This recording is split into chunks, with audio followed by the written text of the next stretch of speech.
Ya, selamat datang di kelas biologi bersama Bapak B. Sianturi. Bapak mengampu pembelajaran biologi. Semoga semester ini kita dapat menyelesaikan pembelajaran ini dengan baik walaupun belajar secara daring. Semoga Tuhan menyertai kita untuk memulai pembelajaran ini.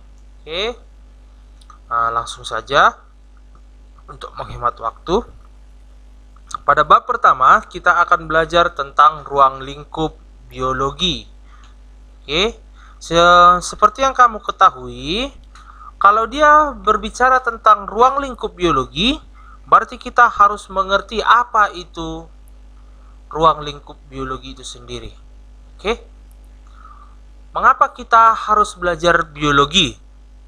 Apa itu biologi? Itu adalah pertanyaan pertama yang harus kita jawab. Dan yang berikutnya, cabang ilmu apa saja yang dipelajari dalam biologi? Oke, apa itu biologi? Sebutkan objek kajian biologi. Ini yang berikutnya akan kita pelajari. Apa manfaat dan bahaya biologi dan langkah-langkah metode ilmiah untuk penerapan penelitian di dalam ilmu biologi. Oke, yang pertama, biologi. Biologi itu berasal dari kata bios dan logos. Ini bios dan logos, di mana bios yang artinya hidup, logos artinya pengetahuan. Oke, ini berasal dari bahasa Yunani. Biologi adalah ilmu yang mengaji dan mempelajari tentang makhluk hidup serta kehidupan yang berkaitan dengan makhluk hidup termasuk lingkungan. Berarti di mana biologi ini cabang ilmu yang mempelajari asal mula suatu kehidupan makhluk hidup yang berhubungan langsung terhadap ekosistem atau lingkungannya sendiri. Mengapa harus belajar biologi? Ini pertanyaan untuk kelas 10 yang paling sering muncul, biologi. Kenapa kita harus belajar biologi seperti itu? Biologi mempengaruhi kehidupan kita sehari-hari, mulai dari hubungan kita dengan lingkungan, yaitu berupa ekosistem ya, makanan yang kita konsumsi, hingga penyakit yang dapat menyerang tubuh kita. Itu semua adalah bagian dari biologi. Bapak ambil contoh, kamu hidup di suatu perkotaan di mana banyak polusi udara. Kamu memakan makanan berupa sayur-sayuran, ikan, dan padi. Itu berasal dari makhluk hidup, di mana berasal dari produsen ataupun dari konsumen tingkat 1. Hingga penyakit yang kamu derita atau terserang oleh penyakit, contohnya terkena oleh bakteri TBC atau tuberkulosis, itu disebabkan oleh makhluk hidup berupa bakteri. Jadi sehingga kita harus belajar biologi untuk mengetahui apa saja ekosistem atau tempat ruang lingkup kehidupan, sehingga kita mengerti bagaimana makhluk hidup tersebut dapat tumbuh dan berkembang. Dengan memahami video yang diharapkan, kita dapat memahami diri kita sendiri dan kehidupan di sekitar kita, menyelesaikan berbagai masalah. Seperti contoh, bagaimana masalah yang kita selesaikan meliputi penyakit yang terjadi di dekat atau di sekitar kita. Lebih bijak terhadap lingkungan. Maksudnya di sini lebih bijak terhadap lingkungan di mana kita harus menjaga lingkungan sekitar kita agar tetap bersih, mengolah sampah-sampah organik dan sampah-sampah anorganik, dan tidak merusak tempat hidup lingkungan kita sendiri atau ekosistem kita. Itulah manfaat kita untuk belajar biologi. Biologi ilmu tentang kehidupan. Biologi sebagai ilmu untuk belajar tentang suatu kehidupan. Ciri-ciri biologi sebagai ilmu. Pertama, objek kajian berupa benda yang konkret, yang artinya benda-benda konkret ini adalah makhluk hidup yang diteliti secara pasti dan ada fakta yang dapat dibuktikan tingkat kebenarannya. Yang berikutnya, berdasarkan pengalaman empiris. Yang ketiga, menggunakan cara berpikir logis.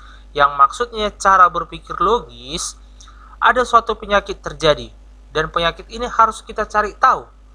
Ini disebabkan oleh virus atau bakteri atau makhluk hidup yang lain berupa jamur. Baru yang keempat, dikaji menggunakan metode ilmiah. Jadi kalau ada suatu masalah yang terjadi dalam suatu lingkungan atau ekosistem, harus dikaji berdasarkan metode ilmiah, mengapa hal tersebut bisa terjadi, kenapa hal tersebut bisa terjadi, apa yang melatar belakangi hal tersebut bisa terjadi, bagaimana mengatasi solusi dari hal yang terjadi, dan siapa penyebab sesuatu hal tersebut dapat terjadi. Jadi dengan memanfaatkan metode ilmiah, kita dapat menarik suatu kesimpulan ataupun suatu hipotesis berdasarkan fakta yang terdapat di tempat tersebut. Hasil kajian bersifat objektif, yang artinya hasil kajian ini dapat dipertanggungjawabkan tingkat kebenarannya, objektif. Jadi harus berdasarkan fakta dan kebenarannya dapat dipertanggungjawabkan dan memiliki bukti yang konkret. Yang terakhir, hasil kajian bersifat universal, berlaku secara umum, yang artinya kalau hasil kajiannya bersifat universal, artinya ini dapat dipresentasikan, dipertanggungjawabkan kebenarannya, dan berlaku hampir di seluruh wilayah dunia, seperti jurnal internasional. Oke. Ruang lingkup biologi. Objek-objek kajian biologi meliputi ada 1. Monera, protista, fungi, plantae, dan animalia. Dalam organisasi kehidupan meliputi molekul, di mana molekul ini adalah partikel penyusun tubuh organisme yang dibangun oleh atom-atom. Oke. Baru yang kedua ada sel. Sel merupakan unit terkecil suatu kehidupan atau penyokong suatu kehidupan, dan unit terkecil yang terjadi dalam tahapan untuk memproses senyawa-senyawa kimia yang terdapat di dalam tubuh. Jaringan adalah kumpulan dari beberapa sel yang membentuk suatu jaringan yang kompleks. Mempelajari berupa sifat, ciri, dan fungsi setiap jaringan, baik pada organisme tingkat tinggi maupun pada tingkat yang rendah. Keempat ada organ. Ini organ merupakan kumpulan berbagai jaringan yang melakukan fungsi tertentu.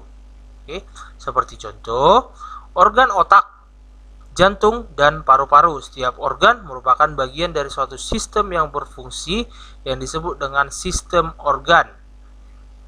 Baru yang berikutnya ada organisme, merupakan kombinasi dari sistem organ yang bersama-sama melakukan fungsi kehidupan. Jadi kalau dia dibilang organisme, ini sudah meliputi satu makhluk hidup. Oke. Populasi, kumpulan dari organisme, berarti kumpulan dari satu makhluk hidup yang sejenis. Biologi pada tingkat populasi mempelajari berbagai spesies organisme, baik itu makhluk hidup atau organisme yang bersel satu maupun yang bersel banyak. Baru yang terakhir, yang berikutnya ada komunitas, merupakan sekumpulan populasi dari spesies organisme yang hidup bersama di lokasi tertentu atau berada di dalam satu tempat tertentu. Yang berikutnya ada ekosistem, seluruh komunitas beserta lingkungan fisik tempat suatu organisme melangsungkan suatu kehidupan. Biologi pada tingkat ekosistem mempelajari berbagai jenis unsur, meliputi unsur abiotik dan unsur biotik, peran tiap unsur biotik dan abiotik, serta interaksi unsur biotik dengan abiotik dan interaksi antar unsur biotik itu sendiri. Baru ada biosfer, merupakan tingkat paling tinggi dari tingkat organisme. Biosfer meliputi seluruh ekosistem di bumi, di seluruh organisme dan tempat hidup, meliputi atmosfer, hidrosfer, dan litosfer. Oke, sampai sinilah penjelasan Bapak tentang ruang lingkup biologi.